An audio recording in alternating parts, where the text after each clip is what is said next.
What's going on, man? Not too much. A great night. Just kind of a busy day, busy evening, and but I just had to make some proper drink preparations and reach into the humidor and pull out the appropriate accoutrements. That's it. Are you are Okay. you are you preparing yourself Yeah.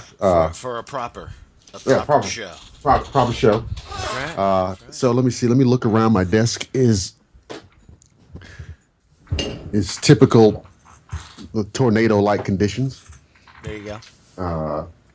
So I'm pulling from my behind my desk. I have my little mini bar. So I'm pulling out for the evening a little bit of, I love going old school. So I'm pulling out some Canadian Club,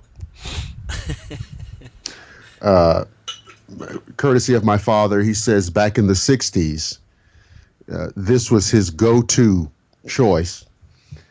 Just a nice old school whiskey. Uh huh. Make myself a little highball, a little slice of lime, a little ginger ale, top it off. There you go. Now we have pulled from the humidor a Bohemia, a Victor Sinclair Bohemia, Eche Mano, of course, hand rolled in the Dominican Republic. Fairly fat ring gauge, about a 60 ring gauge. It's like a super robusto. It's a bazooka. Absolutely. I mean, it looks like it looks like an ordnance, like a Panzer tank shell, like a like a howitzer. Yeah. So Yeah. we're going to toast the end. We're going to lightly toast the end. We're going to toast the end. Then, of course, and oh, by the way, I do have my Lotus table lighter, butane, a three flame jet lighter, and so now that the head is toasted, we will begin the general lighting ceremony. There's no missing with that thing. Not at all. No, there's no. If you miss with this, Wind resistant. you need to take up, crochet or something, macrame. We have to be careful with that three flamer because we don't want to over toast. You don't want to overtoast. That's exactly right. And remember, listen, only amateurs let these jet flames hit the actual head of the cigar. You think? Okay, so if it smells like somebody's got a flamethrower, it's too much. So we're gonna puff and rotate. Mm, listen to that crackle. Mm. And as the wonderfully aromatic smoke wafts throughout the area of the studio here, oh We're my goodness. we are almost prepared. Oh my God, that the flavor, the medium bodied flavor on the palate is perfect. As always, a perfectly lit cigar, Complimenting mm, your highball. complementing a fantastic American, classic American Guy beverage. If you're looking for some little extra oomph in your upcoming Memorial Day weekend celebration, pick up some Canadian Club. You cannot go wrong. Visit your local tobacconist. Pick up a nice bundle of the cigars of your choice and celebrate and pay homage to the men who have given their lives in defense of this nation. And be sure, because it does not count unless you put something on the grill. Oh, there's nothing like Meat on the grill. freshly charred meat. Let me tell you something. You don't know what you just said there. Grilled to perfection, sir. You don't know what you just said. The power of the char, the flavor, because that's where the flavor is, folks. I'll tell you right now. Don't even get me started on. I let me find a brisket when I go to the supermarket, My mouth is watering. and because this is perfect evidence that on Agenda Earth there are everything's on the table, but the brisket you should marinate it the day before. Buy it. It depends on, some folks will grill Saturday, some folks might grill Sunday, whatever. I, of course, will grill Saturday and Sunday. Whatever day you buy the meat, marinate it that day and cook it the next day. And don't get all fancy and uptown. There are plenty of quality, affordable, ready-made marinades at your local supermarket. Now you can, yes, you can make your own concoction, because most of us have enough stuff in the refrigerator or in the pantry to put a nice little brew together and marinate it. Let it swim around in that overnight in the refrigerator, and I tell you, the next day you put that in your mouth. And I promise you, this is a personal Agenda Earth promise. It will set you free. It definitely will. Mm-hmm. And I'll do that from time to time, Mm-hmm. but I truly do prefer the simplicity of a quarter cup of olive oil, some fresh crushed garlic, mm-hmm. and a little bit of garlic salt in there. But crushed pepper, and just let it soak in there, man. That's an excellent marinade. Just simple, because it just brings out the true flavors of. You do not need 17 ingredients for your marinade. No. But you're right. The garlic is a must. I almost had a fit the other day on some woman in the grocery store because the garlic was not where it usually is. Oh, that's a shame. Hey, let me ask you: you ever tried this new elephant garlic? Well, it's new to me. I don't know. What is it? Why is it called that? Is it big or something? It's gigantic, but what it is to me is, I love regular. I'm a garlic guy myself. Mm-hmm. You know what I mean? And the flavor doesn't bother me. There's no such thing as too much. No, I'm one of those guys. But elephant garlic is a typical clove is 5 to 10 times the size of a normal clove. But the interesting aspect of it is it's mild. So you can cook the entire clove. And I've gone to the extent of actually cutting them open, cleaning out the center, and making a stuffing. So I'll have actually a stuffed garlic clove. So if you want to roast a chicken, for instance. Oh, my God, yes. You just stuff it. Stuff it. I've put them inside portobello caps. And, I cook. Melanie will tell you that, man. I'm an chef I would put it in the processor and just grind it down to a paste and then slather it over a pork roast. Oh, that sounds great. And let that kind of add to the outer crust. That sounds some brown sugar. Yes.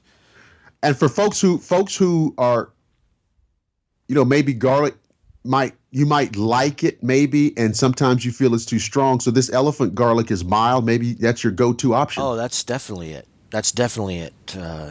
I've used it on many occasions in the last 3 years for situations where you just need that little bit more mild. I'm telling you, the culinary angle is unprecedented in alternative media, especially when you're talking about the kind of subjects we cover here on the show. And so, folks, you're really into the bonus right now. Hey, ancient culinary recipes. There's a show. It is. Well, no, it is. Listen, let me tell you something. That's a great point. It's a hell of a point. And here, watch this smooth segue. The Spartans, ancient Sparta, which was like the absolute blueprint for ancient warfare. They had this substance that they called black soup. That there's warriors. I mean, they loved it. It's called black soup. 2 ingredients: vinegar and pig's blood. Whoa. You just threw my entire evening off. Now, I was so sold on that. That is, I don't know, man. If I'd go near it, let alone consume it. Now those were men. Now I don't know what we are. That's men. We're not men. That's They were. that's fascinating. I'm sure they cooked it down into a thicker soup. Syrupy. But it was, and I have no idea where that came from or what it must have tasted like. Well, I mean, if you really look at what they're getting at, it's very similar to the au jus that you develop with a pan-fried steak and a little bit of Worcestershire or true. vinegar itself, and then you get the juices going. I toss my mushrooms in, so I can kind of get it. What they're saying is what they're describing, essentially, is a French dip. It's an au jus. That's it. Period. It's an au jus. I'm sure they seasoned it up, but that's an ancient recipe. Yeah. For au jus, my friend. Yeah, the beef soup is what you're describing. Exactly, and the way you did, I gotta say though, the way you described it, absolutely turned me off. But of course, upon a deeper examination, I'm thinking, wait a second, I've eaten that 1,000 times. I understand why these men absolutely lost their mind over that. And you know something? I just had it. I just had it. Melanie prepared a meal for me, and I had a well-deserved serving of au jus with my steak. It's fabulous. So, the during the Civil War, the soldiers on both sides would make something called slush, and when meat became hard to, come by, you were kind of down to bacon fat. And they would have this bacon fat in the pan. And of course, there's a lot of grease runoff from that. And they would drop some flour down in there and swoosh it around. That's why they call it slush. Well, and you would have this. It would almost be like a dough. Well, they call that roux. It's roux. Yeah. Well, yeah, we call it. Yeah, we would call it roux. Southern dish here is one of my favorites. Is what you just described, but with the meat as well. Yeah. And we eat it for breakfast on biscuits. It's called sausage gravy. Yeah, and there's nothing like it for breakfast. They would just just kind of swirl it around to almost a dough-like consistency. And in lieu of anything better. It's pork bread. It was a wartime delicacy. It's pork bread is what you're describing. A pork sausage flavored bread, bacon flavored bread. Basically, yeah. It's interesting. Yeah. But I mean, you're getting by on it. You know what I mean? Oh, absolutely. In the forest, awaiting the next ball cracking into the tree next to your head. So, you might be. Listen, you might be, especially if you were a part of one of these large Union armies, where they had an army of about 75 or 80,000 men stretched out for miles. Well, hell, wherever you were in the line, the supply wagons might be 5 miles back or more. It might be a day away. So, guys got to eat. And this was wartime. These are men. These are guys. Guys got to eat. So you come up with something. Yeah, and then of course you're scavenging. You're scavenging the entire time. Anything, squirrel, possum, raccoon, rabbits, everything. Rabbits, you name it. If you were a part of a foraging party, and you brought back venison, you almost might get a raise in rank. You know what I mean? That's like that's Christmas. Yeah. Right. That's funny. In the days when there were larger numbers of game animals in the forests of North America, especially in the East, I can't even imagine how many of these deer. I mean, because we have, I see deer all the time. I can't imagine how abundant they were 150 years ago. Oh man. Yeah. Oh, yeah. Yeah. And I can tell you, it is delicious. The absolute best wild game meat that I've ever had was caribou. Really? I had elk and caribou, and it tasted like the most pristine sirloin flavor Really? that I have ever had. It tasted like someone took a steak from your standard cow Okay. and ran it through some type of an atomizer and pulled out every single thing that was contrary to the actual flavor of sirloin itself. All right. It was very lean, but yet still very tender. Oh my God. It was incredible. And I actually had a guy, a good friend of mine named Doug, that shipped that to me within 2 days of the kill. FedEx on ice, and I had about 10 pounds of it, and it didn't last a week. No, No, no, it was not incredible. at all. Breakfast, lunch, and dinner. Pound. Not at all. Oh, I could imagine with some scrambled eggs. Name it. Yeah. Now you want to talk about interesting eating. In traveling in my commercial fishing days and in my professional fishing days, I spent some time in the Bahamas, and they have people like to think that they know what stone crab claws taste like. All right. But I can assure you, you don't. You don't. If you've eaten them in the mainland, the United States, you have no idea. Because the stone crab claws in the Bahamas, and they have so many of them, we used to get 50-pound bags of these things and just trade one mahi-mahi. One 25-pound mahi-mahi, and you've got a 50-pound bag of claws that are, if you put your hand out, a large hand, they're as large as your hand is laid out. And you talk about eating stone crab claw, they're just incredible. Absolutely incredible. I highly recommend, if you ever have a chance to go to the Bahamas, that first of all, you purchase a Monte Cristo. And it doesn't matter. You may end up having to go to one of the main islands. Lakaya, Grand Bahama, is a fabulous vacation spot, and it's in close proximity to. I assure you can get Monte Cristos there. Oh my goodness! Yeah, they're about $35 a piece. Yeah, because it's a tourist center.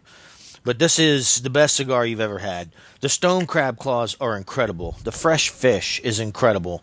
The atmosphere is incredible. It's incredible. I got news for you.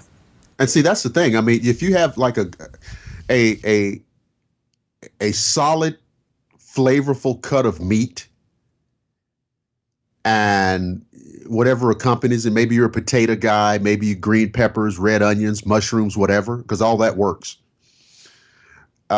Coupled with a Monte Cristo or some other fine cigar, a Romeo and Juliet, H. Upman, and a nice after dinner glass of brandy. People, if you and I know a lot of you guys know exactly what we're talking about. If you don't know, you need to make the necessary adjustments. You're missing out. Right. There's no question about it. And I mean, you got me started. You started thinking about that caribou and how much a good steak is just. Oh, I can tell you right now, if you ever get a chance to eat it, do not pass it up. Do not pass it up. Elk, insane, so good. Caribou, same thing. These things.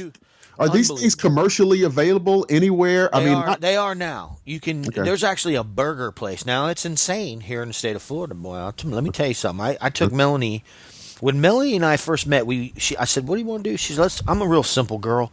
Let's just go get a good burger. And I was thinking, well, I know a couple places, but Yeah. I try to avoid the commercial places. You know what I mean? And Yeah. and look for something that's Unique and yes. And she said, well, I know this place, down over here. We went to this burger joint, and I regret it to this day, although the food was delicious. I had an elk caribou combo burger okay. where they just grind up the elk and the caribou. Right. Absolutely unbelievable with mushrooms and Swiss, and we had sweet potato fries and all that stuff. Absolutely delicious. But in a milkshake, each of us had an elk caribou burger, the exact same thing, and it's great. That's why I love eating with Melanie when we go out. She loves the same food I like. Right. And then the fries and the shake, $86 before the tip. You got to be kidding me. I almost shot myself. I thought, okay, well, I just had a hamburger, some French fries, and a milkshake. And a milkshake.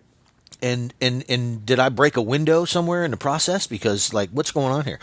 So we didn't, needless to say, we didn't go back to that establishment. But yeah, Wow. no. But if you ever do get a chance, Doc, you definitely don't want to pass that up. It's particularly if it's fresh. If you ever meet somebody that just hunted one, and I can't guarantee you that if you get one that's been frozen, it's going to be the same. Right. But because mine were just on ice and they were 2 days old. So, he had it overnighted to me after he had actually cleaned his kill. And man, I have a lot of respect for hunters in, certain regions that would go after something like this. And I never understood until I tasted it.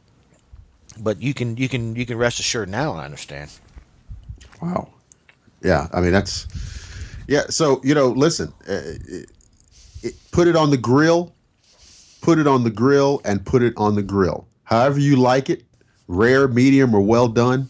I'm telling you, whatever your favorite meats are, it needs to be under some fire and some smoke. For God's sakes, put it on the grill. Put it on the grill. I'm just fire it up, man. Fire it up. Don't look for the broiler. Just don't do that. No. Just don't do that to yourself. Don't disrespect the meat. No, that's blatant disrespect. It's profane. Oh my God, man. It's disrespectful, and it's almost sacrilegious. It you know what? It is sacrilegious. It is. It is. It's absolutely. It's profane. It's contrary, man. It's contrary. Well, that's just what it is. The truth is, go ahead. No. Oh, I was going to say, listen, this time of year, because look, in our part of the world, we don't have much of any kind of winter anyway. But this time of year, I'm on the grill 3 or 4 days a week. Oh, yes.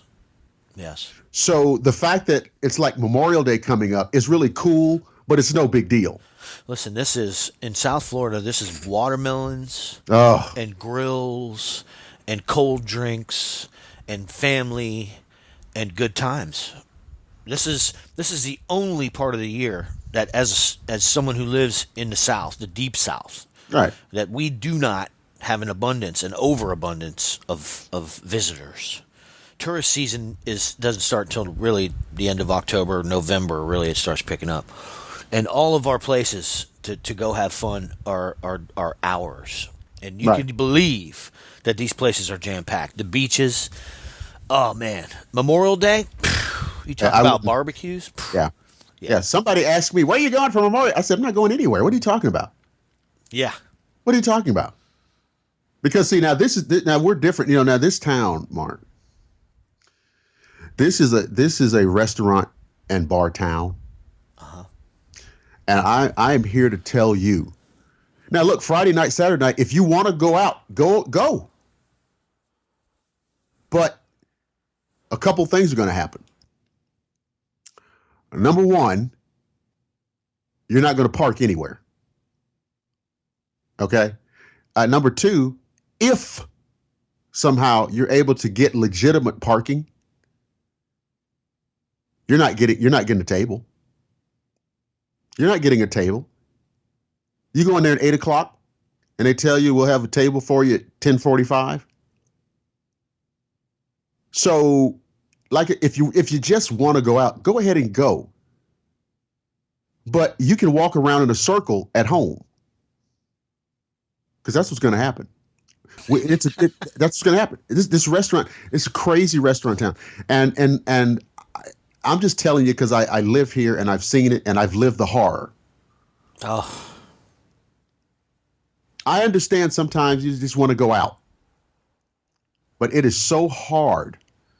And then you start cheating, and you try to get one of those bootleg parking. Oh yeah, that's not going to go well for you. That's right. Yeah, that's not going to go well for you. Just because a guy has an orange vest on and a flashlight, that doesn't mean it's a legitimate parking area. That's a lesson a lot of outer towners learn.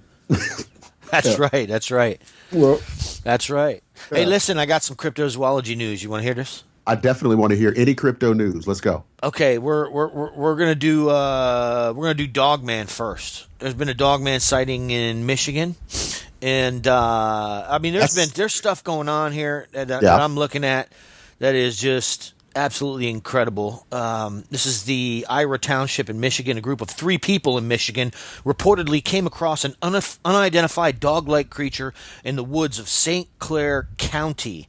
The man reporting the sighting, a 46-year-old store manager who provided his full name but asked to remain anonymous, told Cryptozoology News that he and his son were walking through the woods with a friend when the creature showed up on March 7th.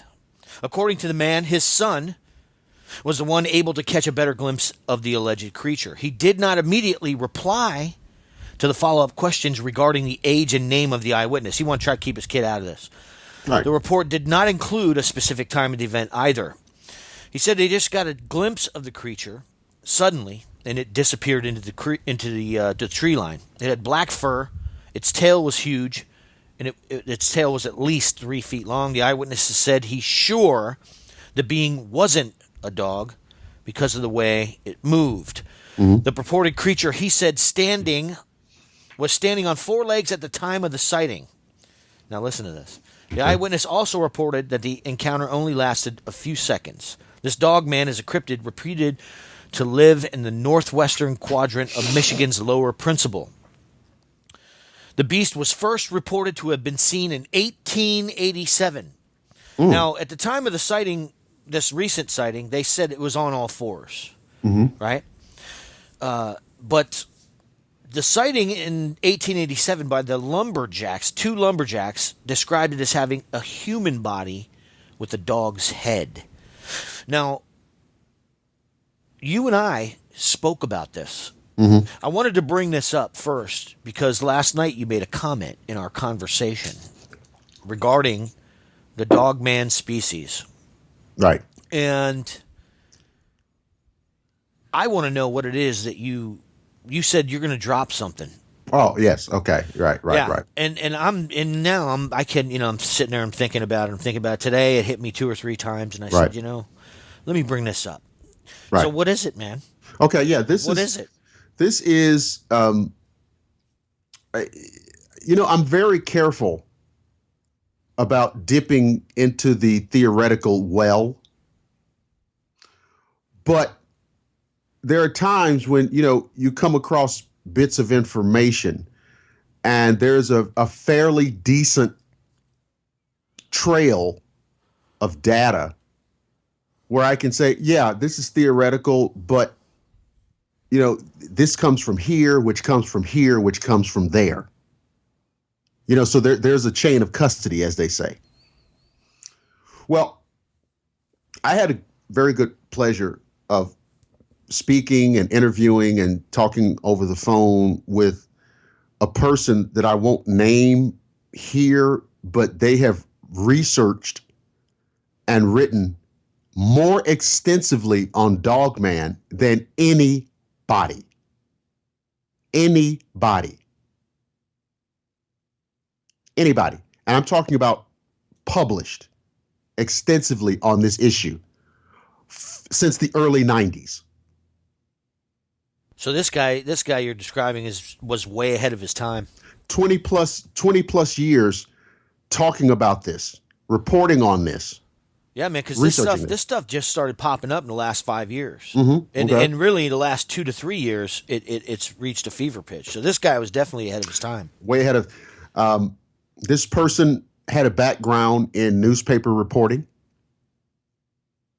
so they knew how to track down a story. And you know how that is. You have a source, you verify source. Is this a woman? Yes. Okay. I gotcha. I got a real good idea already. Okay. So this individual said to me, point blank, that over the years, she had an opportunity to consult with what we call a technical remote viewer. And a lot of the audience will know what that is, but for those who don't, in layman's terms, they are psychic spies.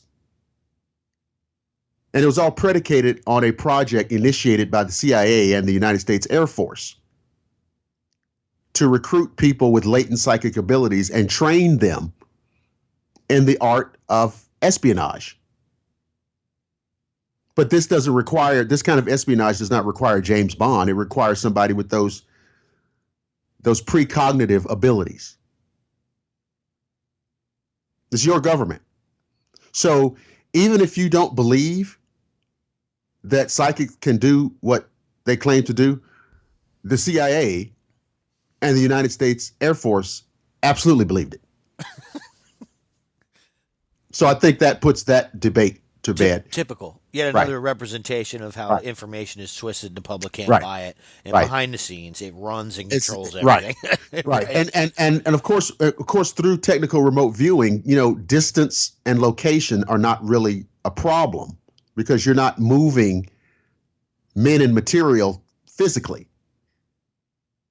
Nevertheless, what you're talking about is cost effective. It's way cost effective, and it produces results. Apparently, it does. In any event, this individual was asked to technically remote view the Dogman phenomenon. Now, they weren't told, I want you to look at Dogman, because that contaminates the research. Right? They were given specific coordinates, specific dates, specific times of known Dogman encounters. But you didn't tell the person, you're looking for Dogman. Right, so it was a blind test. It's a blind test. Let's see what they come up with. Controlled environment, controlled information, controlled testing. And at least in the case of this individual, and I want to be clear that I'm not making a declarative statement about what Dogmen are. I'm just telling you the results of this particular incident. Well, this remote viewer came back and said that they were extraterrestrial.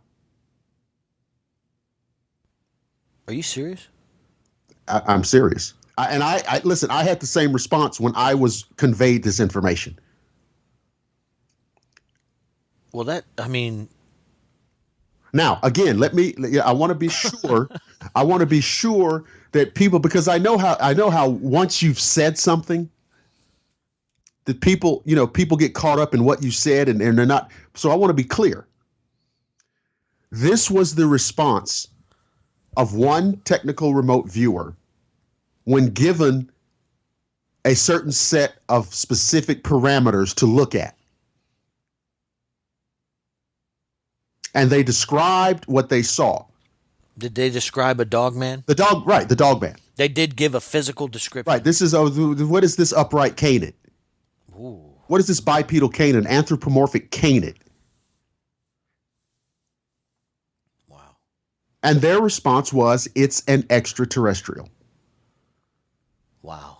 Now, there are reasonable evolutionary quotients that would, terminate in bipedal canids, just as with primates, just as with reptiles, just as with insects. Birds are already ostensibly bipedal. Yeah. Right? But in the cryptid realm, every single species you just represented has been cited in the bipedal realm as well. Right. Although certain primates are bipedal as well too. Right. Partially. But this is absolutely reasonable in a conducive environment. The evolutionary process would result in bipedalism. So it's not some kind of weird, far out idea that a canid species, in the right set of circumstances, in the right environment, in the right ecosystem, and on and on and on, would be able to achieve a bipedal posture. Now, most of the Dogman reports, or many of the Dogman reports, indicate that the creatures have been seen on 4 legs and then going to 2 legs or going back down to 4. Like the one we just read. But if it can go bipedal, okay, it is bipedal. Yeah, primarily. Yeah, primarily. I mean, the fact that it can go as a quadruped, that's great. But if it can become bipedal and move with a consistent fluidic motion, which all Dogman reports indicate, then by definition, it's bipedal. Now, how does this relate to your own encounter, or does it not? I don't think it does. I think we have 2 subject similar but completely divergent subjects going on here. Well, now, last night you described digitized, or what did you call it? Digitigrade. Are the Dogman reports, do they contain digigrade descriptions of the lower half, or are they human thighs, quadriceps, calf muscles, knee joint? With very few exception, they are described as digitigrade with traditional canine configured legs and ankles. Wow.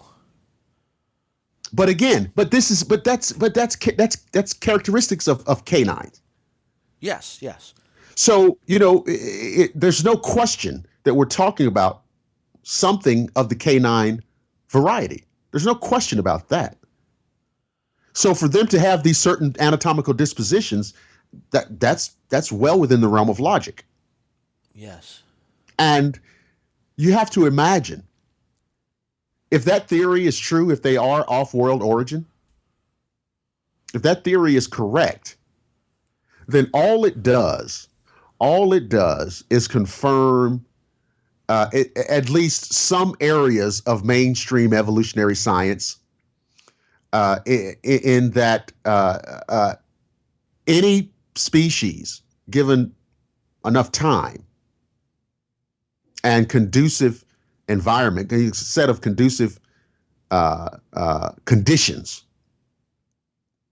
will achieve a certain sophistication above and beyond its root ancestor. If we had not emerged, if Homo sapiens had not emerged, and of course we kick that around all the time on this show about what we are, but if we had not emerged, the Adamu, Homo sapiens, you and I, if we had not emerged, something else would have. Something else would have. An insect species, an aquatic species, an insect, a reptilian species. Well, now, if we trace this and that does support, it is supported by the evolutionary theory. But if we trace this into Greek mythology, if we trace it even further back, we have you mentioned something called the seven creations of man. Seventh creation of man. Yeah. Now, why is it called specifically, or do you know why it's called the seven creations of man? Where does that originate? That's Sumerian, and it's basically, if bottom line, what it reads like a series of trial and error genetic experiments. Now, with that, particular information, is it at least logical in thinking that they tried a couple different species to try to mix their DNA with to see what they could come up with as far as both intelligence, strength, Well, development, and so on, as practical usage, because that's really what they were trying to do, according to what we know about what was translated from all that stuff, was that they were looking to create a slave race to mine mineral or ore. And when you look at that, and gold in particular. Yeah, gold in particular, yes. Yeah. And when you look at that, it's not outside the realm of possibility that they checked out several different species.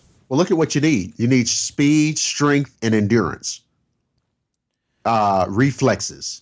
So there is actually a corollary, I think. Yeah. Yes. Is there any records? Are there any records that you're aware of anything like that coming out of Greece, other than that Caesar that went nuts and thought he was a lichen? Well, no, you're talking about King Laocoon. The king, yes. Who was cursed by Zeus to take the form of a wolf. However, back to your question.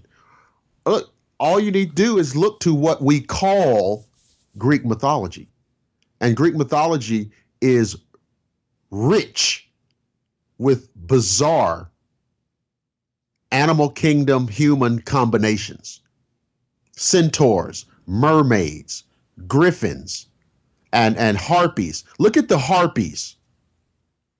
These hideous bird type creatures with the faces of women.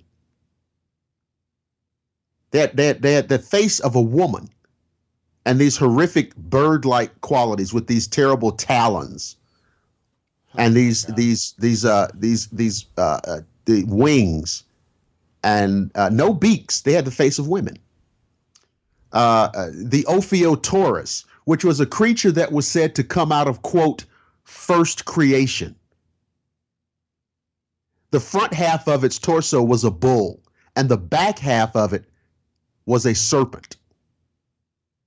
Doesn't make any sense at all. It sounds like a genetic experiment gone wrong. Like mad scientist stuff. Yeah, it is. It is. It's that's what it sounds like. And when you apply logic to it, I mean, geez, how else could you come up with something like that? They're not combining through procreative process.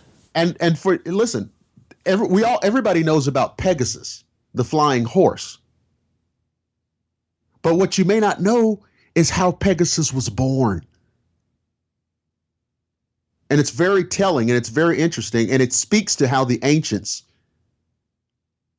had to articulate things in the absence of real scientific understanding. Well, Pegasus was born from the blood of Medusa's severed head. When Perseus flung Medusa's head into the ocean, her blood mixed with the seawater spawned Pegasus. So somebody was stretching it there. But here we are mixing blood. Yeah, well, yeah. And we all know that life on this planet originated where? In the sea. As evidenced by the ratio of salt in your own body. The ratio of salt in your own body is exactly that of what's in the ocean. So that's locked into us from an evolutionary standpoint. We're children of this sea.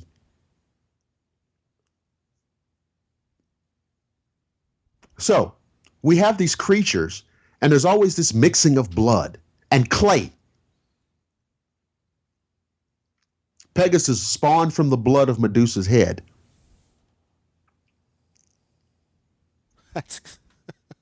The centaurs. Well, now here's the thing. Now, yeah, what that directly contradicts a lot of the information that I'm aware of about the legend or the myth of Perseus and how he actually accomplished what he accomplished. I was under the assumption that he actually used Pegasus in the myth to get these things done. Not that it was that he created. It was created afterwards. Okay, and I know what you're saying. The majority of stories with Pegasus, he's being written by another Greek hero called Bellerophon. In fact, there's a story, Pegasus and Bellerophon. Okay. And in which Pegasus makes his bones in a pitched battle against the Chimera. Let me ask you this: is it possible that the entire Pegasus story is a metaphor for a machine, a flying machine? Yes. Okay. Yeah, yes. Okay. Yes, it is, and it's interesting because unlike what you see in movies or cartoons or whatever, there's really only one Pegasus. He has a brother named Cryosaur, but he's not a flying horse. Okay, I know, right? I mean, it's very interesting. Now, the centaurs with the four legs of a horse and the torso and chest arms of a man.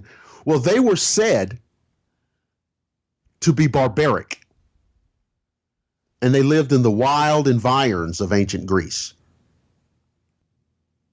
It's the same disposition attributed to the giants.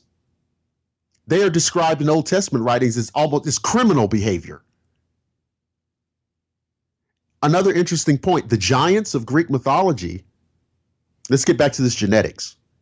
According to the Greeks, the giants were born from the blood of Uranus's castration. He was castrated, and his blood dripped onto the earth, which is to say Gaia, who they thought was a deity. Just like the Native Americans, the Greeks believed that the earth was a living, breathing deity. And from that were born the giants. So they really get into this, where it's got something to do with earth, water, fire, organics. Yes, blood dripping onto the earth. That's clearly a metaphor. That's clearly a metaphor. So in other words, this blood fertilized the earth. That process of fertilization resulted in the birth of the giants. Yeah, that's absolutely metaphoric. Right. But it's a nice clean mythological way of saying there was some unknown process by which these creatures came into being. Well, it's also poetic. It's poetic to say it that way. Mm-hmm. Yeah. I mean, what are you going to do? Break it down? Right. Well, we combined 16 different genes and blah, blah, blah, and you could get into this. I mean, I don't know if you've ever heard Melba Ketchum speak, but... Well, yeah, I mean, it can get... Listen, look, the fact that we're fascinated by the topic doesn't mean... It's still sometimes your eyes just glaze over. Absolutely. But if it's laid out in a way like this, now it's popular tripe. Well, the blood dripped on the earth and the Gaia and da-da-da. Okay, I like that, Yeah. Well, it is more appealing. Yeah, and it wouldn't surprise me, man, if there were poets that were tasked with this. How to explain this to these? Well, and remember too, you and I and others, we bemoan the overall lack of enthusiasm in the process of reading. Oh my God! But in antiquity, the ability to read and write was almost exclusively the purview of the upper classes. Yes. In ancient Greece, do you realize in ancient Greece, there was no system of public education. So you only could go to school if your family could afford to send you to school. And if a family had a boy and a girl and they had the money to educate, they would send the boy. And he would go to school up until about the age of 13.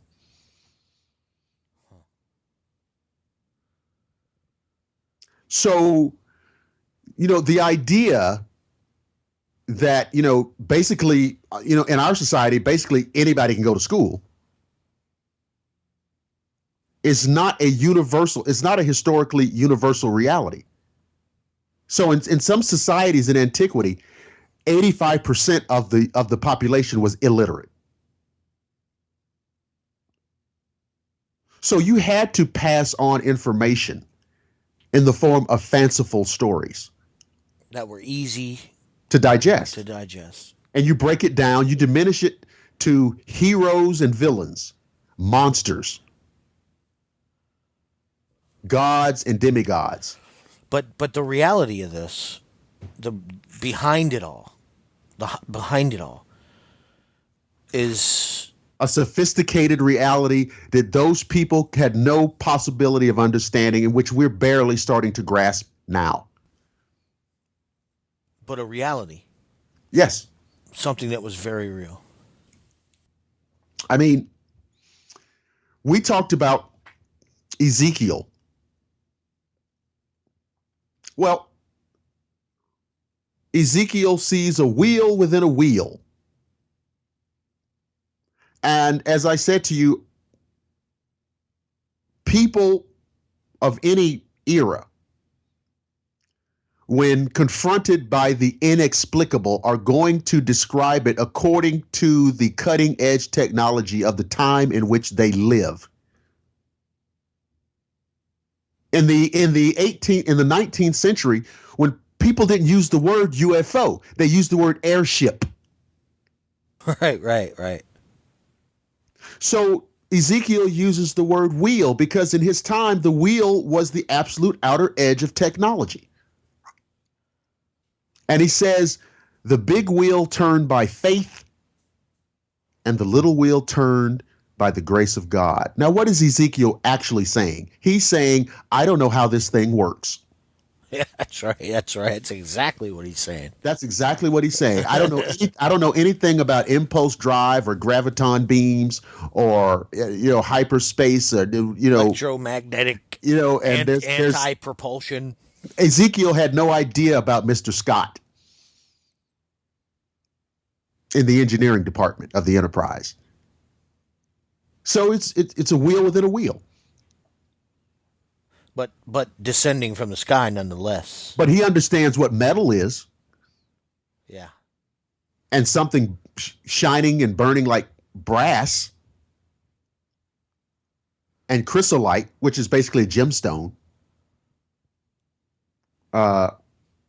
So in modern day dialect, it's a UFO encounter. It also sounds like the Pharaoh's description, or it resembles it.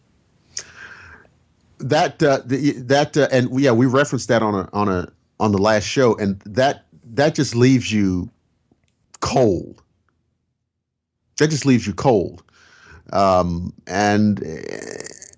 what's interesting to me, see, when I see these kind of stories, I always look for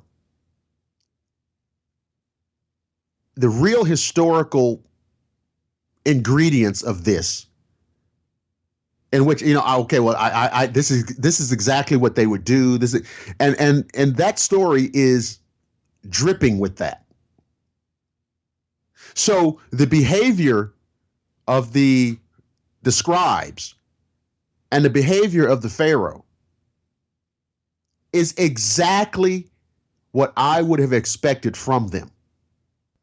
So that's not some kind of story where you have these people acting in an atypical fashion. No, not even close. They're doing exactly, if somebody had come to me and said, what would have happened if flying saucers appeared over ancient Egypt, what would happen? And what that event described is exactly what I would say to you, because it shows basically their chain of command and the chain of communication. Oh, you can glean a bunch of stuff off of that thing. That You know, report's incredible. the scribes, the scribes. It also very clearly you can very clearly tell that was not the first instance. No. Which really just that fact is overwhelming. Mm-hmm. Because they knew full well. I mean, they knew full well because they had seen these guys before, and I mean, you think about it, and it's just it's incredible. Well, It's absolutely incredible. the scribes were scribes because they were educated men. I mean, you're scribes in the royal house. It's a royal priesthood. Yeah. So these were not guys just sitting around trying to, put together, 1 + 1. And they're looking at something. Whoa. Okay, well, this doesn't look good. So this is very troubling. Yeah. Well, I mean, even when it says that, about how he meditated on it, I mean, I think that's just their description of, he considered the situation. Exactly. I mean, exactly. That's exactly what and he would have. See, here's what that really means. That means that he called his generals. Yeah. Into a council, into a closed council chambers. What are we going to do? That's what that means when it says he went into some meditation. Yeah. And of course, generals then, just like generals now, are going to say, let's go get them. That's right. Oh, yeah. I mean, when they discovered missiles in Cuba, and Kennedy called in the Joint Chiefs, what did they say? Let's invade Cuba. Oh yeah. So I mean, that was your meditation. That's right. Yeah. So and actually, his response was a governed response. Yes. They didn't try to. I mean, what were they going to do anyway? Well, yeah. I mean, but I mean, listen, you're the leader of an empire. You're not, you know what I'm saying? You're not some local chieftain, right? You're not some village elder. You are the leader of an empire that has endured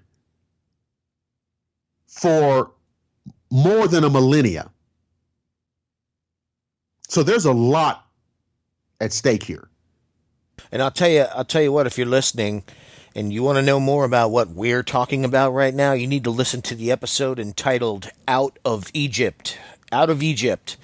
Because we go over this encounter that was documented by what pharaoh was it? Tutmosis III. Tutmosis III in his 22nd year as pharaoh of Egypt.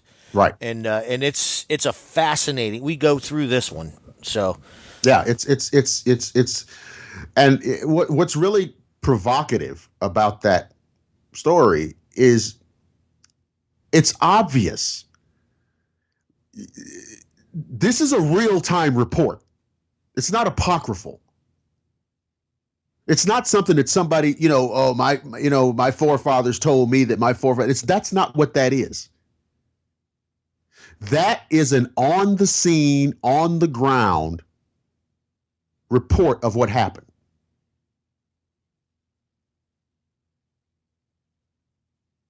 Because it was taken from the scribes to the pharaoh. So obviously the scribes wrote it all down. Oh, yeah. So that was reported as it happened.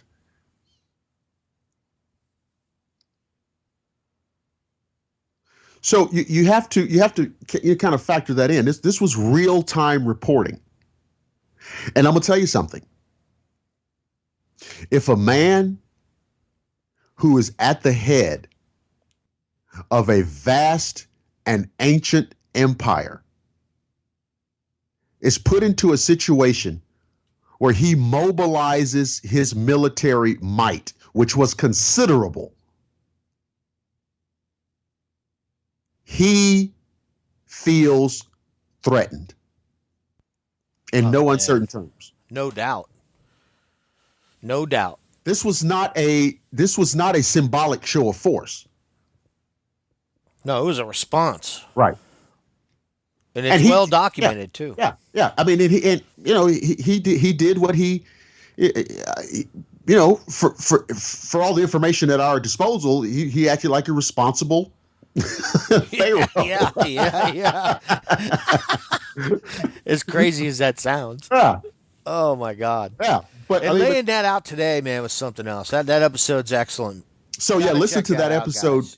In fact, it might be cool. And people, we put the episodes, make the episodes available. So like, even if they hear this one first, it doesn't matter. We're pointed out, so they can still backtrack and listen to that and go, absolutely.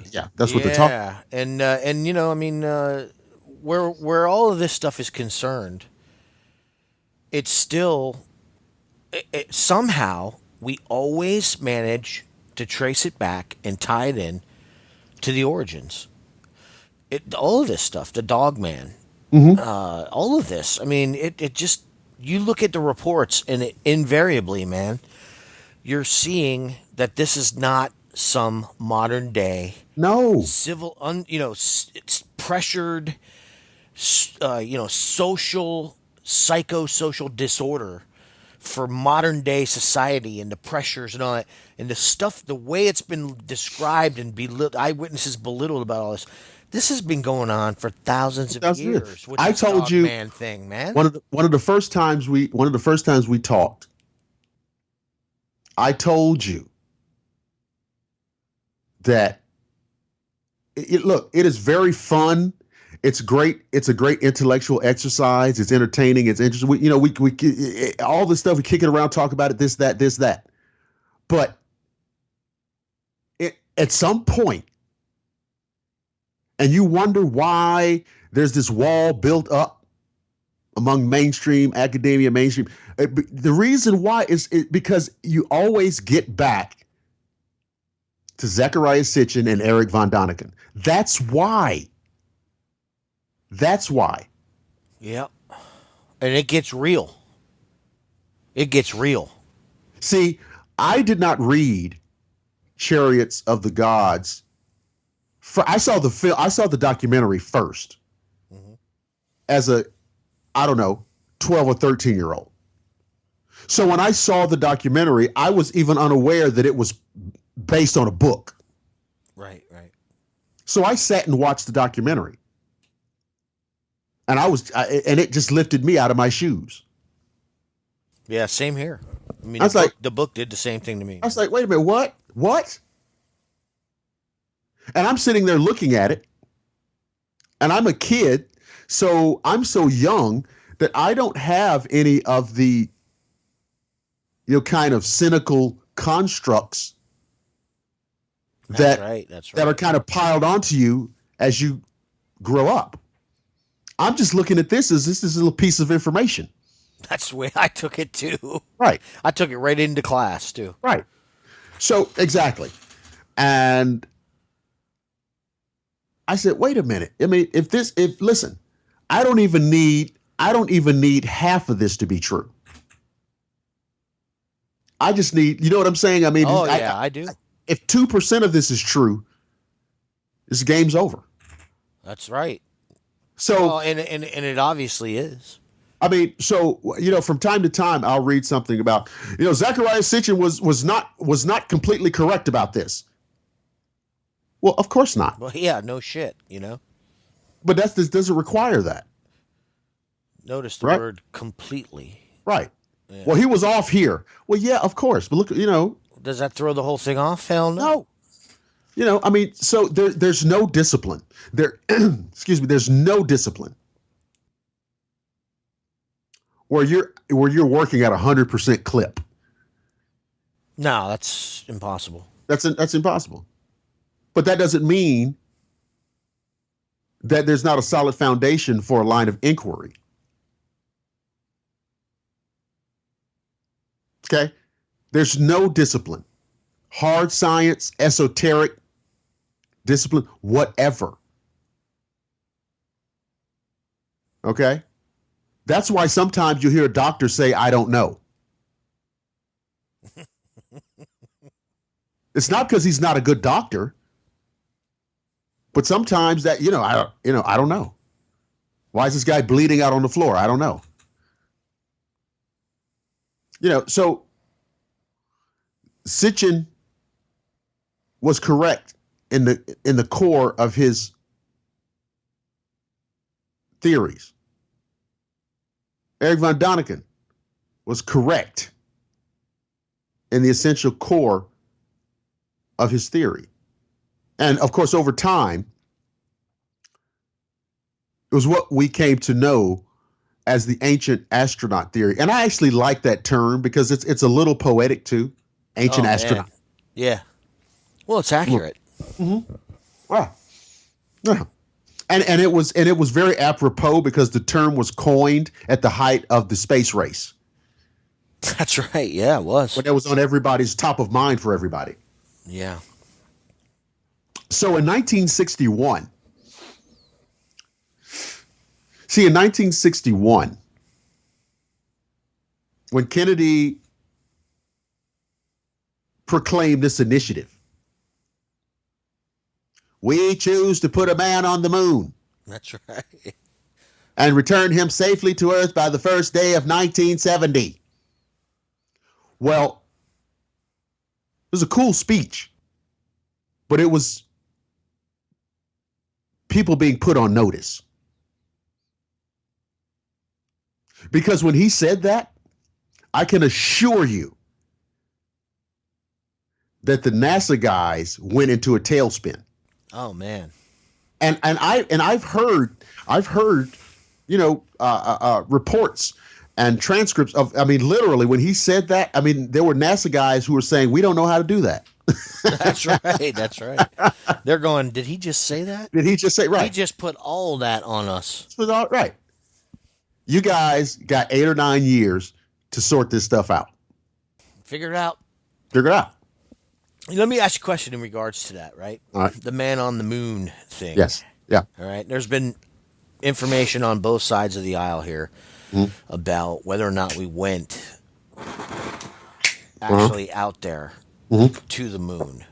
Yeah. We have the conspiracy side of it where they say absolutely not, it's impossible. The further we get away from the planet, it's not what they say it is, that it gets insanely hot. I've heard that not that it's hot. Let me rephrase that. The solar radiation will fry someone inside a capsule is what I've heard. And that's educated people saying these things on the far left. And then you have people who say we absolutely landed on the moon, including the astronauts. And they say that when they were there, they saw, we heard the clips, the audio clips about, they're here with us, they're watching us. Yeah. You hear those things. Yep. And then, you've got Stanley Kubrick issue in the moon landing. I know you're familiar with that. Yep. What's your take on all that? Yeah, we went to the moon. No kidding. We went to the moon. Okay. I view all that as a product of a hyper-manic social media era that we're in. Okay. Well, because that stuff started. I can remember watching documentaries on moon hoax. Of course. In the 80s. Yeah. But if you go back to, and I've heard... I'm talking about the where the old documentary where they're talking about multiple light sources. Yeah. Behind rocks, shadows pointing in opposite directions.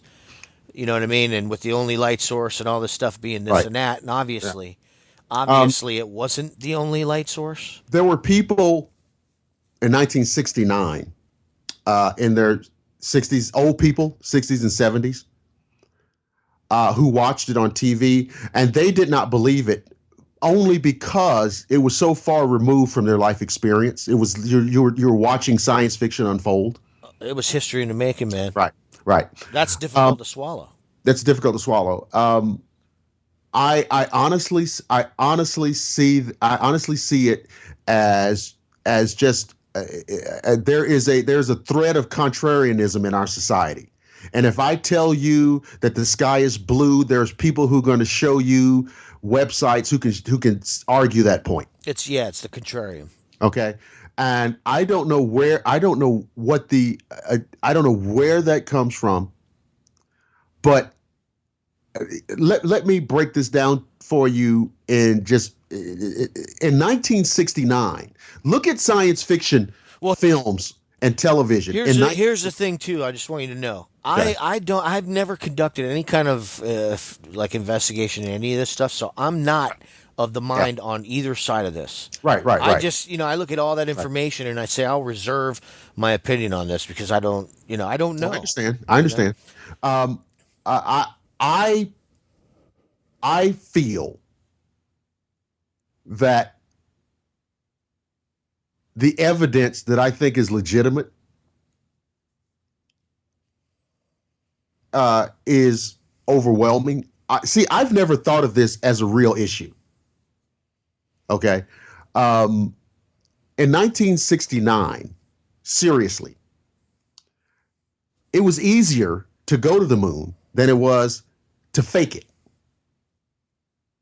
Predicated on special effects and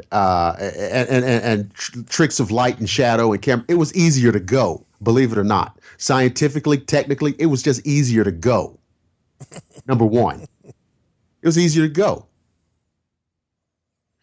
And I, in all honesty, and I mean, I know it's going to tick some people off. But I see that this, to me, this is a little silly. It's a little silly. We went to the moon a couple of times, and I don't know about this stuff about getting hot or cold. I mean, there's no, the moon is only 250,000 miles away, so it's not like they're going to Alpha Centauri. Right. There's no atmosphere, so there's no sound. There's no atmosphere, and so it affects the movement and the motion and the waves of light. So it's not like going to a desert island where it may be hot and balmy, but it's still Earth-type conditions. So, I mean, we went to the moon. I don't even understand. I don't understand the dichotomy here. What was the? And here's the other thing too. 1969. You think the Russians would let us get away with fooling everybody? That's interesting. Chinese. You think Chinese and the Russians would let us get away with that? Right. Really? It'd be the greatest propaganda tool ever if it were true. Right? Oh yeah. So, I mean, it's fun. It's a fun little debate. It's a fun little, okay. Right. It's. Well, I mean, I've actually looked at some of it over the years, but I never, I just went, well, I mean, how can you really tell? It was easier to go. Yeah, I mean, you see what they're saying. I saw some photos superimposed from a studio supposedly where we had the exact backdrop. I've seen that they showed pictures underneath the the lunar capsule that didn't appear to have any kind of blast area or anything like that. They showed the flag having some type of movement. when they planted it, which could have been residual. They showed, Right. I mean, I'm not an expert in those matters. The thing that gets me, and that Right. always got me, was the commentary that was released eventually. Right. Obviously, it was released somehow about Neil Armstrong talking about they're here. Well, They're that's watching what I'm us from saying. the edge of the That's what I'm crater. saying. I mean, what I He mean, says they're here. They're watching us from the edge of the crater. We know exactly who he's talking about. right. You know what I mean? Yeah. That's them. That's them. They, those, The the Klingons. Yeah. unnamed. Yeah, man. And so I always found that Yeah. fascinating. I mean, and There he's it not is. the only astro. I mean, that's what I'm saying. And there are UFO video clips from the moon, the 1969 film footage. Yeah, and not only that, but the guys that were in the capsule that went, did the orbit, Yeah. coming back, when they hit the dark side of the moon, Mhm. they caught some unbelievable images. They just released a documentary a couple years back about the moon and what was seen. And I don't know. I know NASA scrubbed a bunch of it Right. and did their little photo cleansing thing, but Of course. there's stuff on there. They had one picture or series of photos where you could see a big giant stack coming out of the ground. Appeared to be some type of a vent, a tower, a smokestack. Oh yeah, like almost like some And kind there of was smoke coming out of this thing. I mean, man, you start seeing that, it's like what you see what could be construed as structures, and I don't think that really. I mean, if you look at the photos, if they're legitimate photos yeah, from NASA, yeah, and that's what's left on them, I right. would hate to have seen what was on those things before they started their little blur out stuff. And plus, without a doubt. I mean, but let me say one more thing about, But that whole look, thing is terrifying, though, when you think about it, because what it had to it be shows that there have been, basically bases on the moon, on the moon. and they're so old. But then you see the smoke, and you're like, well, is there still something going on up there? Hmm. You know what I mean? Dark side of the moon, man. I mean, and plus, here's the other thing too. Listen, we have moon rocks that were brought back. I know. And you do understand you can do isotopic ratio tests. And that's like the number one test to determine something of terrestrial or non-terrestrial origin. A rock from off Earth will show a different isotopic ratio. I mean, so you know, uh, that you can't get a rock from the moon unless you go to the moon. Okay, and so aside from the fact that they saw UFOs and commented in real time on the presence of UFOs and non-human intelligence and non-human technology, right? You know, um, we went to the moon. And, I would be willing to bet yeah. that because of that first trip and the lack of even with all the technology that we had, I would be willing to bet with the technology that's been developed, unmanned operations have been surveying that thing for decades. Oh, there's no question. And I'm talking about high quality technology, man, has been there and doing things and seeing what's going on with what were in those photos. You know what I mean? I would hasten to add it was probably done, and I would say it was probably even done outside the auspices of NASA. Oh, absolutely. I mean, look at what's been going on, man. We've got privatized. Essentially, NASA is now in competition. There's a privatization effort that's been Right. going on now for 20 years, 25 years. Yeah. And it's probably long before that, but publicly, I mean, there's companies now engaged, privately owned companies that are obviously working closely with government. But Well, I mean, it's there interesting, man. I'm going to throw out a name to the audience that you should follow closely. Miguel Alcubierre. Miguel Alcubierre.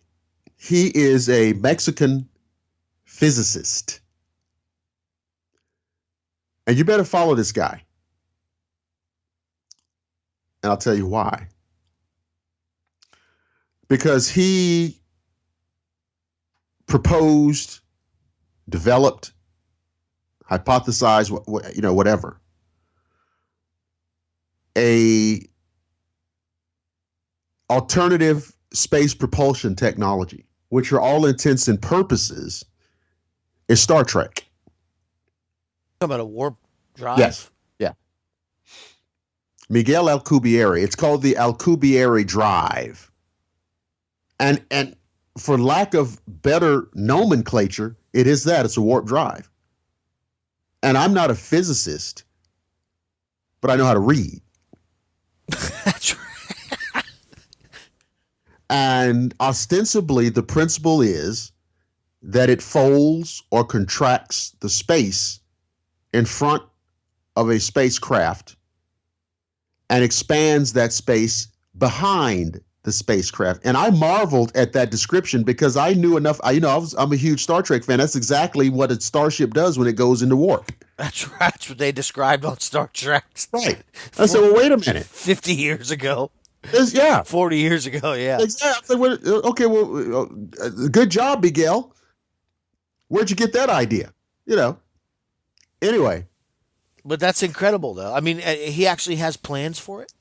Look him up. He has not only plans. He has been matriculating with NASA, and I don't know where they are on the spectrum of R&D, but I know that he has been matriculating with NASA, and that means that somebody at some level sees this as possible, as viable. Yeah. If possible, they wouldn't let him in the door. Wow. As viable. So I'm saying, when you wonder where your damn $6 trillion goes, not anymore. Don't wonder anymore. But the point is, think about this, folks. This is what we're doing. What if somebody else was just 50 years ahead of us, or 100, or 500? Right? So when you hear the predictable, casual debunker, they couldn't get here from there. Well, guess what? We're about to get there from here.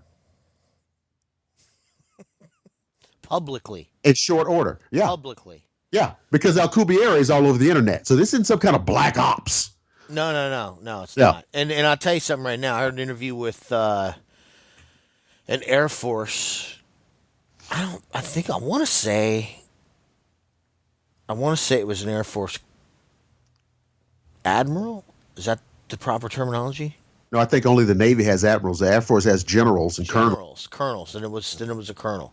I heard an interview with an Air Force general, and he said, and I quote, he was asked on, and this is, of course, it's again coast to coast. This is a long time ago. From the high desert. Yes. He was asked point blank if we had technology that superseded what the public knew about, and the general's reply was, "Son, we can take ET home." I heard that. He said that. I heard that show. He said that. I was like, when he said that, I was like, what? You were just finished. That was a general, right? Yeah. And I was like, man, so you look at the warp drive. Mm-hmm. Well, the warp drive is what makes space exploration a reasonable endeavor. Yeah. Because if you look out in relative terms, when you have interstellar technology, You can do real space exploration. The closest star besides the sun is Proxima Centauri. It's 4 light years out. But if you have this technology, this is just get on up there. Yeah, we'll see you on Sunday. Yeah. You know what I mean? And then you have a lot. If you have this technology, we have a lot in the general vicinity, space-wise. Zeta Reticuli, for example, 30-something light years out. I mean, there's enough there that's reachable with this technology. So if somebody else already has this technology, yeah, they can absolutely get here from there. Yeah, that's not even, Yeah, it's not even debatable. If they have the technology. If they have it, yeah, of course. And you know why? Because if we had it, that's what we would do. Well, we're gonna. As apparently it's unfolding. And if you don't think for 2 seconds when this kind of technology is up and operational, if you don't think that we're not going to be all over the place, you're crazy. You're crazy. I mean, forget about Mars, forget about all of that stuff. Nobody will be thinking about Mars. Because this technology gets you out of the solar system before you get the engines warm. Right. So when we're talking about warp drives, what kind of speeds do you think we're talking about? Greatest point, great question. Because you have set me up to destroy one of the great misnomers of all time. Beautiful. I'm happy to oblige. Okay. The term warp speed is a really groovy term. Right? It sounds great. It's the backbone of multiple science fiction, whatever. It's a misnomer. There is no speed at all, is there? That we're not talking about a speed. We're talking about collapsing space. Right. So because it's instantaneous, isn't speed, it? Right. Speed denotes movement through linear space. That's right. That's right. Newtonian space. But we're well beyond Isaac Newton. So, what are we talking about? We're talking about what Mark just said, collapsing space, folding space. Now, what's another word for folding or changing the shape of something? Warping. When a piece of wood is exposed to weather unduly, it warps. It changes shapes. So you're not moving at a speed through Newtonian space, through linear space. You are manipulating the fabric of space itself. You're contracting and expanding space so that distance and time become a negligible factor. If Proxima Centauri is 4 light years out, it means if I could travel at the speed of light, it would take me 4 years to get there. I'm not interested in that. I'm interested in collapsing the space between point A and point B, so that the only time it takes is the duration that space is collapsible and expandable. That's absolutely incredible, man. That when blows my mind. When Mr. Sulu, when they go, Mr. Sulu Warp 2. Well, we think of it as a speed because, that just gives us a context to understand these things. But they're actually manipulating the fabric of space. Just like when you're a surfer. When you're a surfer, what are you doing? You're riding a wave. Yeah. You're riding a wave. But in this technology, you're creating a wave. So again, if we figured it out, anybody with any kind of head start on us already figured it out. Well, and we've laid out here. We've already laid out that they've been here. Yeah, here it is. Tutmosis III. He didn't know anything about folding space. Well, what else? What I think also is a possibility for verification on some of this stuff, at least in part. Yeah. is this dimensional kind of portal thing that we've been, you know, many people, including myself. Wormholes I'm an and eyewitness to that stargates. phenomenon. I'm an eyewitness to that aerial phenomenon, Right. and not just once. I lived it for 12 years of my life. It was over my house, and I know that sounds crazy, but MUFON was there, man, and many dozens of people witnessed that phenomenon. You could hear this. I mean, of course, obviously, if they can do something like that, the rash of things that I've been seeing in video representation become explainable. Right.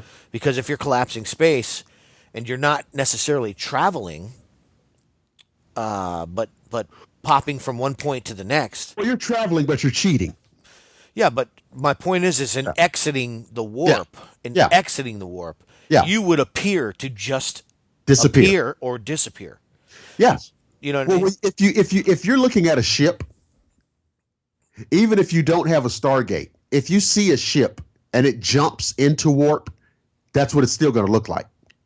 Still, it vanishes. Because if it's not moving in normal space, then it's not subject to the visible light spectrum. So if it's not moving in the visible light spectrum, guess what? Guess what our eyes are set up to see? The visible light spectrum. Right. Okay? So it's going to seem to blink out. Okay? Now, if you're jumping through wormhole or Stargate or dimensional portal, these are interchangeable terms. Well, you're cheating, basically, where it's like you either generate it artificially or there are natural occurring phenomena. There may be natural Stargates or they may be something that can be generated with technology, but you basically found a super duper shortcut between one point in space and another.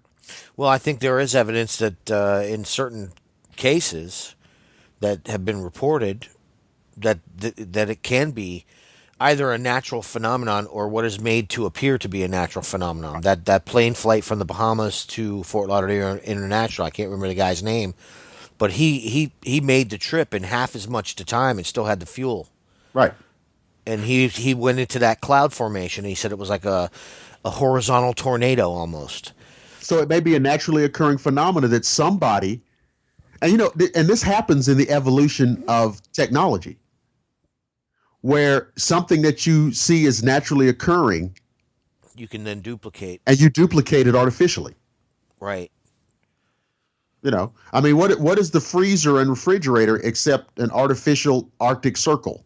Yeah, 100%. Right. Well, I can tell you this. Okay, there've been a lot of a lot of people look into the Bermuda Triangle and all that kind of stuff. Yeah.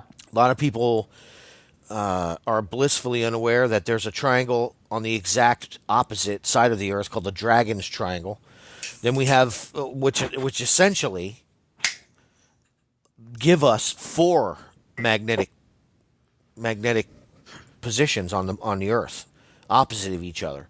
Right. Because we have the North and South Pole or Antarctica and the North Pole. But the bottom line is it's real. I have been to the Bahamas. Wow. I can tell you that at a certain point, I've been in the Bahamas on several occasions, and I can tell you that on a boat at a certain point, and this is just accepted. It's accepted. It's expected and accepted by people who travel regularly through these areas on sport fishing vessels or small craft. There's a certain point that you hit once you get onto the Bahamas bank. Leaving Palm Beach takes about 2 hours probably. Okay. And you hit the Bahamas bank. It's a giant sandbar. And really, essentially, what I've learned from traveling over there, and this is just me traveling through the natural Bahamas Islands and walking the islands and being on them, they're volcanic. And you're walking across volcanic rock. And there is, at every single time I've ever been there, on every single vessel that I've ever been on, there's a certain point where your compass goes completely nuts. And it lasts for the duration that you're in these specific areas. And it can be very disconcerting. I could tell you that hydro displacement is disconcerting enough. To have something like that go on, and you're at night, and you're navigating by either radar or compass, it is not something that's enjoyable. But it is a complete fact of navigation through those areas in the Bahamas. I can, my brother and I have been, at sea. My brother's probably spent more time at sea in the last 20 years than he has on land. And wow. I can tell you that this is, as far as I know, mm-hmm. in the Atlantic Ocean, the only spot that occurs. And I think that's interesting because from that region come these reports mm-hmm. that we invariably hear about this type of a portal thing. I mean, we've had instances where entire ships at sea over there have just seemed to just vanish. I mean, they've given us completely rational explanations. Oh, of course. In the gas pockets that are underneath the seafloor. And sure, yes. Mass swamp gas. Volumes of gas. And I can tell you that is accurate information, man, when it comes to, not the swamp gas thing. I'm talking about the methane stuff. You get these methane pockets, and it definitely decreases displacement. And you can sink in a situation like that. The density of water is decreased when that gas comes through that. So I can see where those theories in certain instances could apply. But we're talking about eyewitness to something that the eyewitnesses to these fog banks. Invariably, when we hear about reports where there's this time jump or time, compression. It seems to be a compression. That's a perfect word. But it surrounds these fog banks, and that is in these areas where this high magnetism just absolutely throws off your compass. I mean, you can see it with your own two eyes. You want to talk about freaking out? Let me tell you something. Yeah. The first time I witnessed this, I didn't know how to take it, and I kept looking over at the captain, and I'm going, and he just didn't seem to. He just kept looking at the compass, but wasn't reacting. In part, probably because he didn't want to cause a shitstorm. But it's just something that occurs there, natural or unnatural. I'm not sure. I think it's interesting that there's a corollary on the other side of the planet, the Dragon's Triangle. So maybe it is natural. I don't know. I'm convinced that the U.S. government is studying it, though, because AUTEC has the Naval Underwater Research. There's a Naval Underwater Research facility right there, and this is where those compasses go haywire. So I know that they're interested in it. Well, we already know that a sufficiently generated electromagnetic field affects the flow and movement of time. Well, there you go. That's it right there. So when you say they're interested, yeah. I mean, it's and, this concept of time and there's a few things I want to tell you. Then I want to jump to an anecdote that I think the listeners will appreciate. This is a little piece of homework for the audience. I want you to investigate Dr. Ronald Mallett at the University of Connecticut. Dr. Ronald Mallett is a professor of theoretical physics at the University of Connecticut, and I want you to look up his research and development into time travel technology. Now, I know that may come off like an H-bomb to some people, but look him up and look at what he's doing and look at what he's talking about. He's talking about button-pushing H.G. Wells time travel. Wow. This is a contemporary physicist in modern times in one of our great universities, and somehow he has escaped the snare of the of the shark's tooth, and it's pursuing this, but it's only because he's always right. Well, there you have it. He's always right. So far. Right, so far. Now, I wanted to. I had this little. I had Ronald H. Mallet, correct? Ronald Mallet. I don't know about that. Ronald Mallet is Mallett at University of Connecticut. Look him up, folks. You can listen to his lectures and read his theories and what he's doing. I've interviewed him a couple of times. It's worth looking at. I know that in the previous show, and we alluded it to, we took folks back to ancient Egypt, talking about this situation with Tutmos. What I want to take everybody back. And by the way, folks, this Bohemia cigar is off the charts. I can't even tell you. Check your local cigar store and ask to see if they have that. I want to take you back to Rome for a minute. I want to take you back. And there are several little anecdotes here, but I want to start back in the year 99 BC. Go back to 99 BC, right around the time or just before the time of the Roman incursion into North Africa.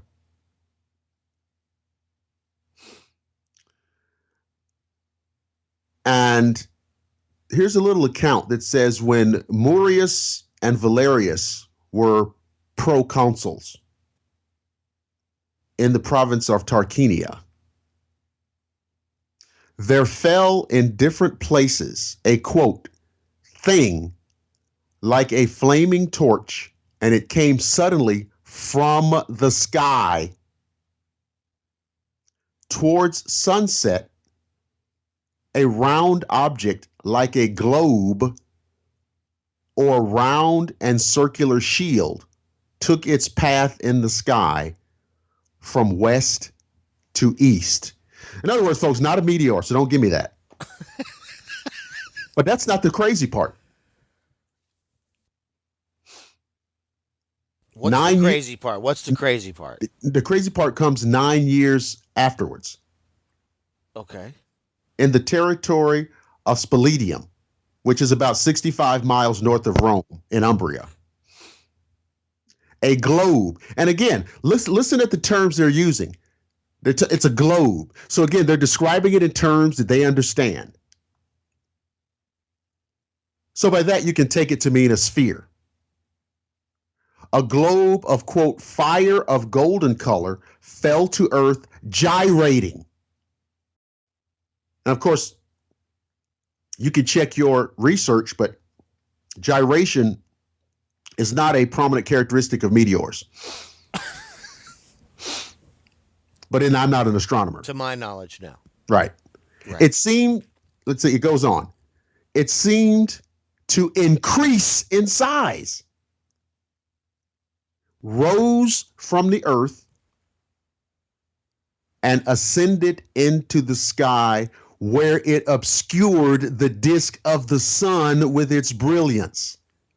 It revolved toward the eastern quadrant of the sky.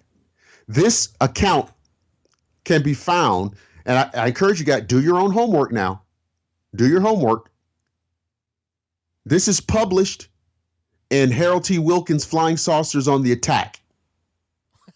Harold T. And dig that title. I know, this guy was on it. Harold T. Wilkins, Flying Saucers on the Attack. This is 90 BC in the territory of Spaletium, just north of Rome, just north of the city. You can visit it today. It's in Umbria. Wow. Okay. Again,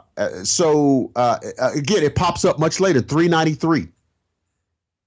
393. Now, this was published a long time ago. Professor of Grammar and Dialects in 1567. In 393, strange lights were seen in the sky in the days of the Emperor Theodosius. On a sudden, a bright globe appeared at midnight. So look, they're great observers. They're telling you what time it is, right? You know, it shone brilliantly near the day star, which is Venus. the globe shone little less brilliantly than the planet. So it wasn't as bright as, because, Venus is very bright. So they're also displaying that they have some astronomical knowledge. Right, all right. Right. Little by little, a great number of other glowing orbs drew near the first one. Sounds like Egypt again. Oh, yeah. The spectacle was like a, quote, swarm of bees flying around a beekeeper. I love the narrative here.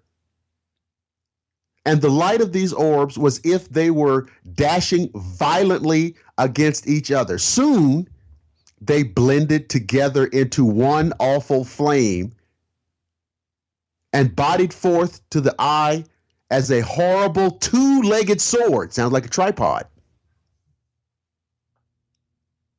The strange globe, which was first seen, now appeared like the pommel to a handle, and all the little orbs fused with the first shone as brightly as first globe. I mean, come on, folks. Oh, it's there. It's there.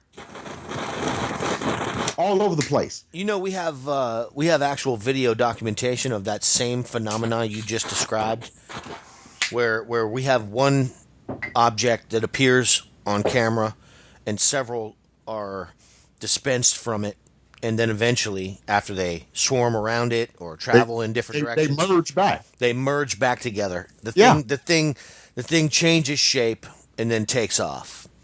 When you're doing research, well, no, let me change that. When you're doing good research,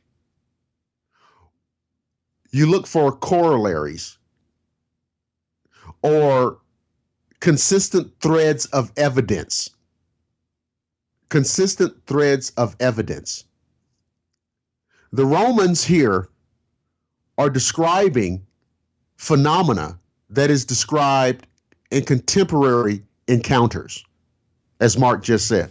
Repeatedly.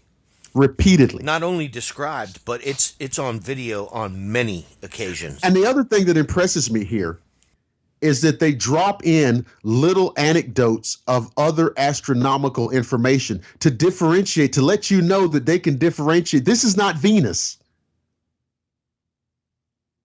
They understood. Trust me, the Romans knew what Venus was and where Venus was. So they're showing you, because I can imagine even at the time that this report was being made, they were, well, we got to make sure that's not Venus. Yeah, they need to throw that in there. Because I'm sure they had debunkers then too. Well, it would stand to reason. Right. So even in this report, they're differentiating known astronomical phenomena with inexplicable astronomical phenomena. And I don't want to hear, like I said, meteors do not change shape, change direction, change size, or density, or any of those things. These were anomalies, inexplicable aerial anomalies that apparently were under intelligent control. And frankly, quite frankly, the Romans describe it better than the Egyptians. They do, actually. They do. And is that's possibly the translation is more accurate? I would say going from Latin to English, yes. Yeah. So you're going to get a more descriptive, more precise translation. Yeah. There's a lot more word for word literal translation potential. Yeah. From Latin to English. Uh-huh. Because is that the only one you've ever heard of in Latin? No. These are just a couple. I mean, I have a few. There are more. I've never heard these ones, so these are great. Well, let me go back further. Let me go back a little bit further in time, back to the Republic period. Okay, yeah. Before Empire, before Julius Caesar. Yeah, lay it on me, man. Come on. 216 BC. This is relatively early in the Roman period. This is relatively early. I mean, in 216 BC, they were not nearly what they were going to become. They still scared some folks, but they weren't nearly what they were going to become. In 216 BC, things were seen like shields, again, referencing to a known technology. And listen, if it's one thing that would be conjured in the mind of a Roman is a shield. Things like shields were seen in the sky over Italy at a place called Arpi, which is about 180 miles east of Rome in a province called Apulia. A round shield was seen in the sky. Now, look, folks, they're calling it a shield because they didn't know the word saucer. Yeah, disc. I mean, it's a disc. But it's Rome, so the term shield is apropos. Yeah, absolutely. At Capua, the sky was, quote, all on fire, and one saw figures like shields in the sky. So, and this is what you said, 320? 216. 216 BC. This is the early Republic period. Now, 2 years earlier, in 218, a written account reports that now listen to this word, folks. A quote fleet, referencing back to Egypt, a fleet.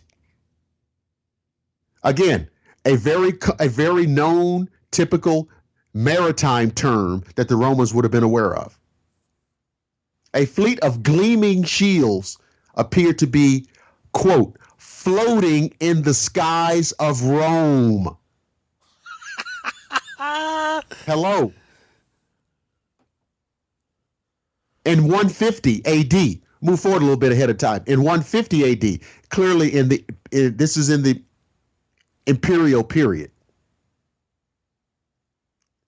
A report from an area right outside of Rome described a, quote, beast like a piece of pottery about 100 feet in size, multicolored on top and shooting out fiery rays, landed in a dust cloud. It's landing, y'all.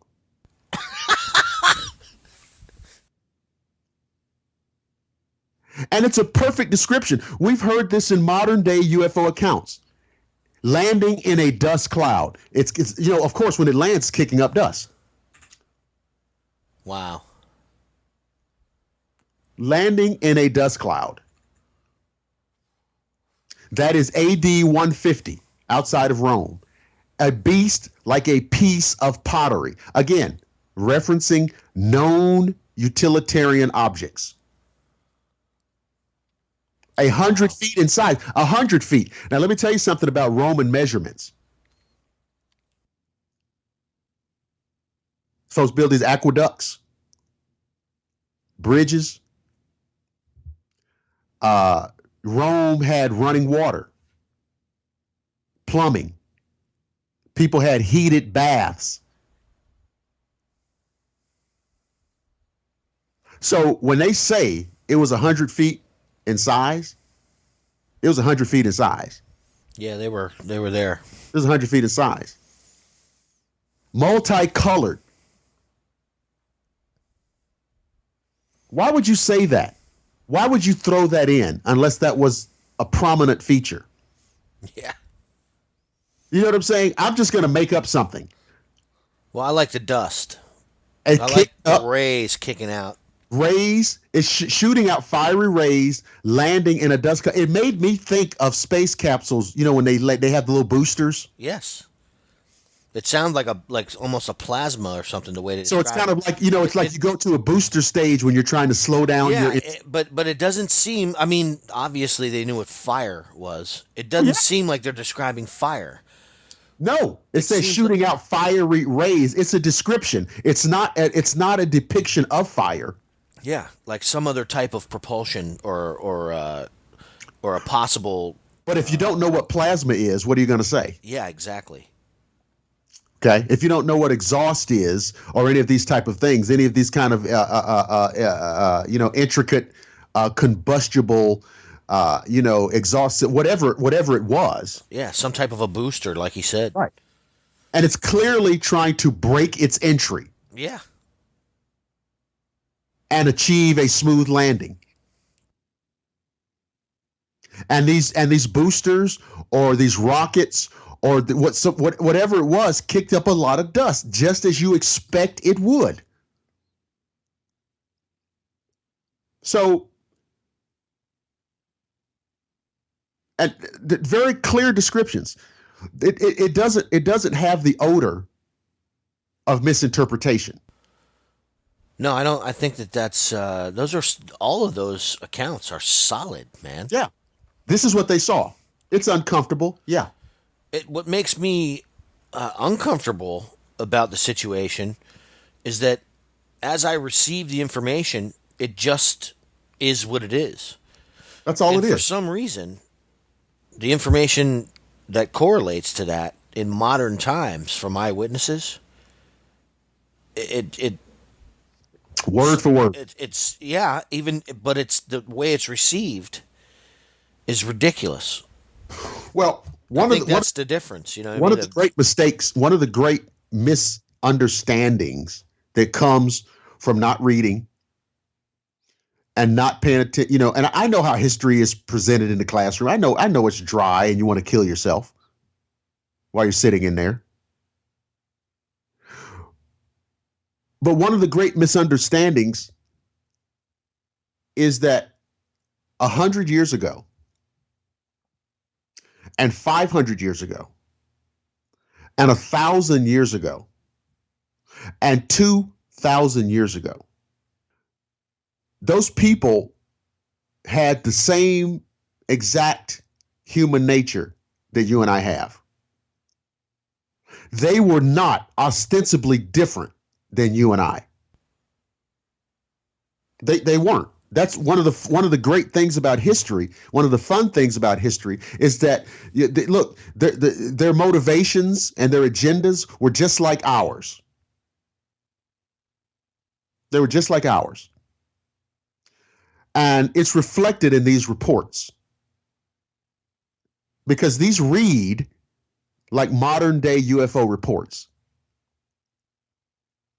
It reads like people reporting on what they saw. We live in a time where mechanized air travel is commonplace.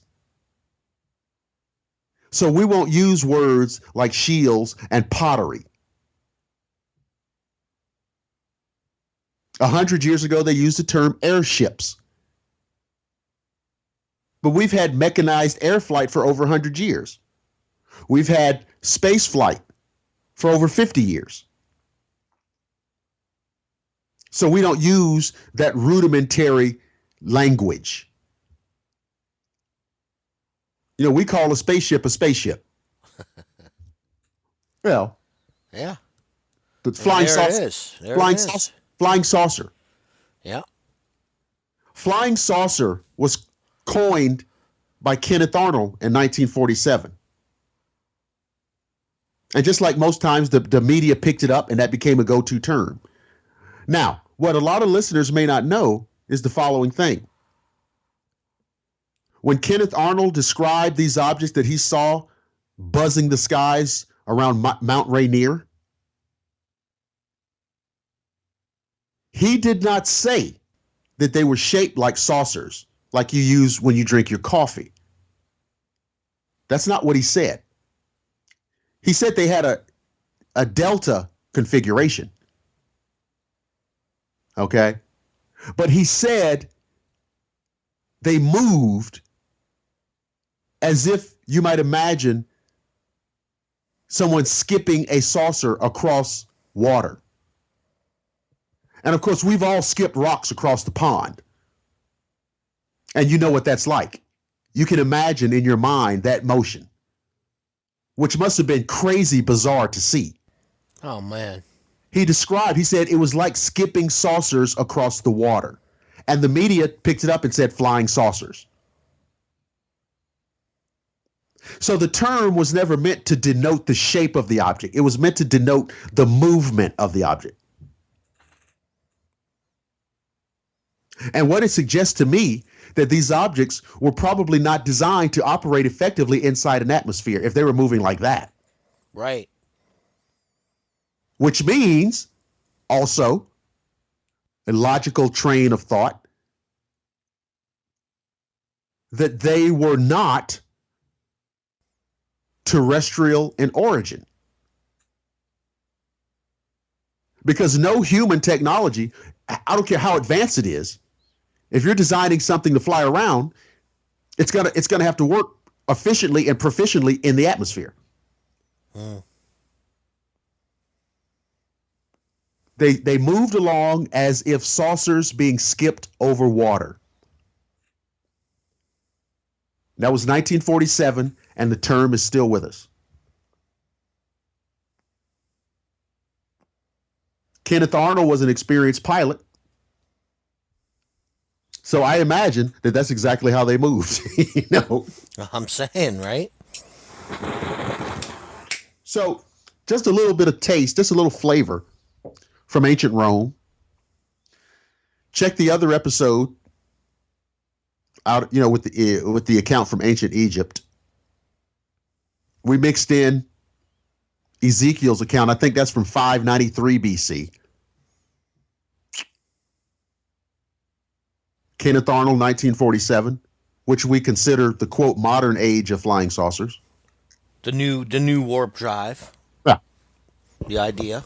1947, of course, the year of Roswell, the year that the Air Force became a separate military branch, the year of the National Security Act, the year, dare I say, of the establishment of the Central Intelligence Agency.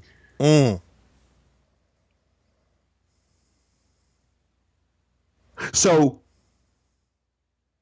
we go from Tutmosis III to the establishment of the CIA. And it's all in the same pot of soup. Yeah. It is. That's why, you know, on the first episode we did, remember what we said? It's not a Bigfoot show. It's not a ghost show. That's right. It's not an alien show. I even told you what you need to pick up for this weekend. Drink wise, grill wise, smoke wise. So, I mean, you can't lose. Also, by the way, whenever you go, listen, guys, when you go to the cigar shop, if they have Puros Indios, don't pass that up. Got the green label on it. That's a good one. And that, now, me personally, I love the pyramid shapes. That's just me. I like the, I don't know what, you know, I like the pyramid shape. I like that. I don't think I've had one of those yet. You never had torpedo. You never had the what torpedo. I don't know what the difference is between torpedo and pyramid because they look the same to me. But torpedo or pyramid, I really like that shape. Huh? Yeah, I don't. It heats and drains probably a little bit differently. I guess. I mean, I guess, but I just, yeah. But the Puros Indios. Oh my God. Huh. Yeah. Well, ladies and gentlemen, you really can't lose on this one. For a myriad myself, of reasons. I know. For myself, I mean, I intend to have a wonderful, wonderful Memorial Day. That's for certain. And I know for myself and my family, Memorial Day is a special holiday. I'm a vet, you know. Right. So, I appreciate the sacrifices that veterans have made to help ensure that we can sit up here and talk on the radio the way we want to talk. That's right. That's right. I mean, this is a great and terrible country we live in. A great and terrible country. That's the bottom line. But it's definitely greater than it is terrible. Right. We'll root all that out as time goes on. Yeah. Don't even worry about it. Yeah. Well, I don't know. I think that's a good note to end on. I think so too. I mean, I think it's been a fun show. I think. Absolutely. I mean, I just listen. If any of the listeners have a tenth as much fun listening as we have doing it, then we hit a home run. Well, I got news for you. We're starting to get comments on the shows now, and the response has been really overwhelming. And I'm just real happy for it. I actually sent you a few of them just so you could take a Yes. look. Did you get that? I did get that, and I mean, I've seen one or two comments on Facebook, and I can't even tell you folks how much I appreciate it because it's one thing, we do the show, we like doing the show, we're whatever, but when you see an outpouring of enjoyment and gratitude from the listeners, it's worth $1 million. It is. And so listen, keep listening. Go up to the we've got the agenda earth. We've got the close page, which is we invite you to it, and you guys have come running up there, and go up there and comment on the posts, make your own posts. That's right. And if you want to join, man, just send a request. Send a request. We'll add you right then. I'm watching. Yeah, right. Send a request because like we're posting. Mark posts stuff. I post stuff. Other members post stuff, and you're free to comment on it. Keep it civil. You know, keep it clean and civil, and we'll all have a great time. Yeah, freedom of speech, man, is only enjoyable Right. if we respect each other. That's right. Right. And anyway, listen, it's been a great show. So I will say from me to you that I am Dr. William Lester. And I'm Mark Zaskey. And this has been another edition of Agenda Earth. We'll see you next time. Have a good night, people.